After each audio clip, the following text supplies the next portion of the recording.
Hi, I'm Ralph Demetrius, one of the astrologers at Planetary Calendars. Welcome to our Astro Portraits. This week we're going to do the portrait of Jill Biden, the First Lady of the United States. Born June 3rd, 1951. Now, we don't have an exact time. We are approximating 3 p.m. Eastern Daylight Time in Hamilton, New Jersey. Lonnie and I have two different ideas about her rising sign. Lonnie thinks she has Libra rising, and there's a good deal to be said about that. I think it could also possibly be Libra rising. Those two oftentimes seem very similar. But we're going to go with Libra rising for a number of reasons. She's born at 12 degrees Gemini. That's the sun position. She has the sun conjunct Mars at 9 degrees. This is actually close to a major fixed star. She has Vesta at 26 degrees, strong sense of mission in her life. And at 3 p.m., she has the moon at 2 degrees Gemini. So a big cluster of energy in Gemini. Now, if she was born very early in the morning, she could have a Taurus moon. I don't really get the sense of a Taurus moon. I get the sense of a Gemini moon from that. But we'll find out maybe someday. With Libra rising, it gives her Neptune rising in Libra. And it gives her Saturn above the horizon in Virgo. What's interesting about this chart with Libra rising, it puts the sun, the moon, the Mars, the Vesta, all in the 9th house. That is the house of the college professor. This is someone who's taught professionally her entire life, and she was the first second lady, as the VP's wife is called, who actually maintained a job while working as the second lady. I mean, being the VP's wife is no small role, and yet she continued to teach. And I believe she's still continuing to teach as the first lady. You know, this is a real strong mission to her to be a teacher. Interestingly, she has Jupiter in Aries in the 7th house. And this actually says a lot about why this could be the correct chart. I mean, we actually used 9 degrees Libra rising because it would put Jupiter at 8 to 9 degrees, right on the descendant.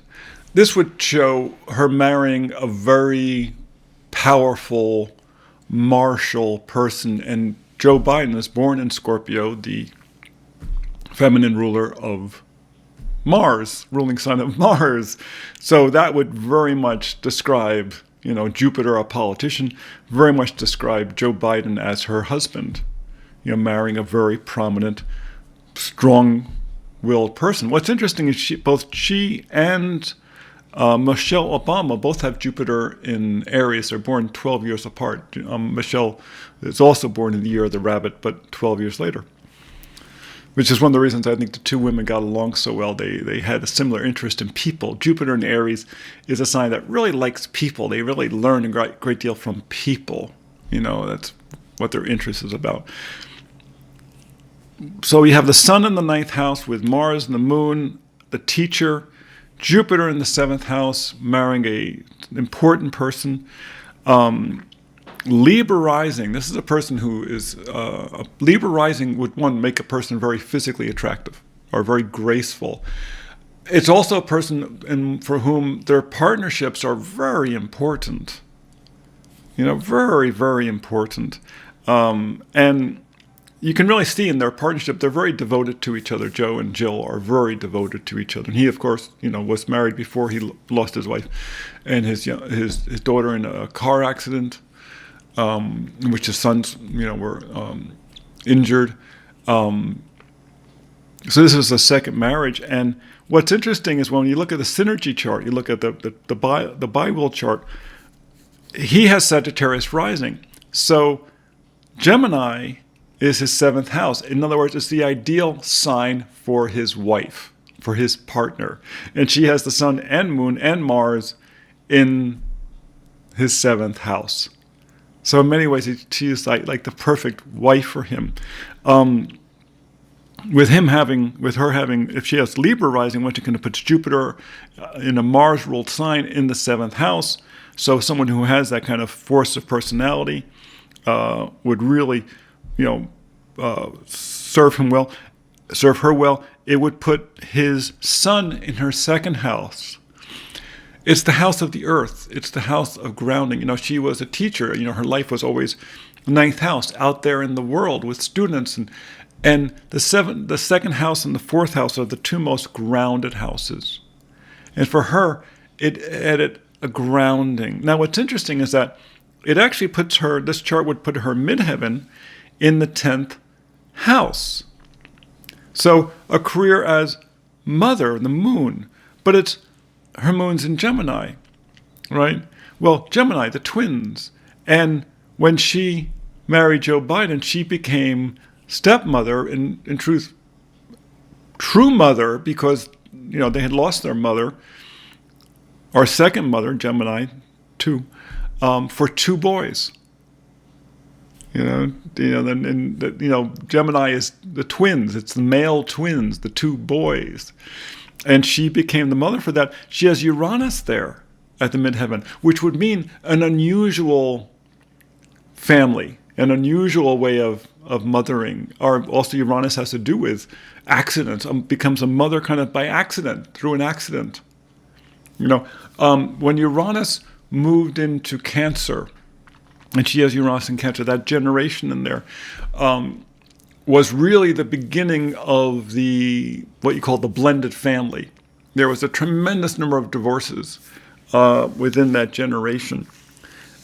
And as a result, you have a lot of these blended families. There was a much greater sense that you could blend families together, that this was okay, that, the combination of, your children and my children and the adopted child and the child we have together and, and the grandchild who we raise, it's all part of that group, that we don't draw the lines, we don't rip people out of photos. And, we include, it's Uranus in Cancer, an unusual approach or an innovative approach to the family. And that's kind of her career in some ways. And that, I think it's also that probably in her work as a teacher, that was part of it. Her classroom became her family. Her colleagues became her family. She has Venus in Cancer up in the 10th house. This is a very loving person. She likes taking care of people. She's a very nurturing person. It goes back to that moon in Gemini. She loves kids. The reason she can't stop teaching is that she likes being with young people. Gemini is the sign of the young people. She's very young at heart. She likes being with young people. This is just true of her. She's got Mercury in Taurus. Now, Taurus is Joe Biden's moon. So they probably love cooking together, or they love eating together. The Mercury in Taurus probably has a good appetite. Mercury in Taurus also means that she speaks slowly and patiently. What's funny is Joe Biden has his Mercury in Scorpio. In fact, they're pretty close to exactly opposite within 1 degree. His is at 21 degree Scorpio.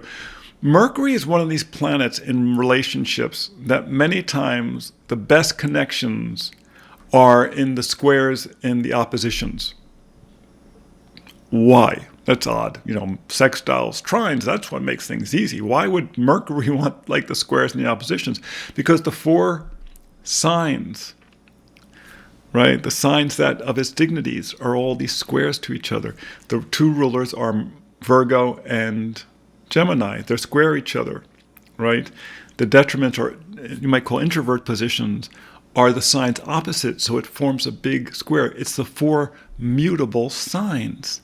So Mercury many times likes being 90 degrees or being across from each other because it likes the exchange of ideas. I don't want to talk with someone who's got all the exact same ideas as me. I want to talk with someone who's got an opposite point of view or comes at it from 90 degrees from me because their perspective is different. That's how we're going to illuminate things. That's how we're going to get more light on it. Remember, Mercury is the highly reflective planet. It likes to illuminate things. That's why those Mercury connections are like that. When you have someone who's got Mercury in the same sign as your Mercury, sometimes they'll think a lot like you, but that's, it's great, but it doesn't bring up new ideas. They'll love your ideas. Why? Because our ideas are very similar. Those squares, those oppositions, those are what really, really work. It's funny, if you have Mercury in the same sun as another person's sun, well, then you act as a natural reflector for them, so you can have really good conversations because you are reflecting their ideas, and it makes very easy conversation. So what else is going on in this chart? Okay, we got the Venus, we got the Pluto is up in the 11th. The Saturn is significant because it's, the Saturn is significant because it's loosely conjunct the South Node. Saturn in Virgo is very much the position for a teacher. The South conjunct the South Node, it means that she has reincarnationally a history as a teacher. Okay? What's interesting is that her North Node is conjunct her Ceres and her Hygeia. This is about the shepherd and the healer in Pisces, a spiritual sign. A lot of her work as First Lady has been really related, I would call it spiritual healing. She and Michelle Obama did a great deal with veterans.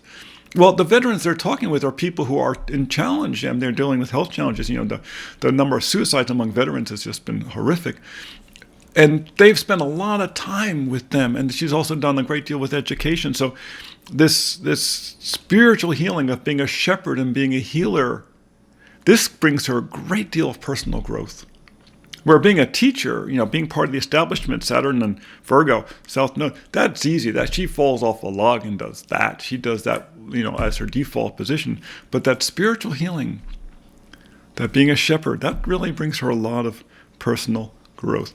If we're correct that this is a Libra rising, then Neptune conjunct the rising, this is a very intuitive person.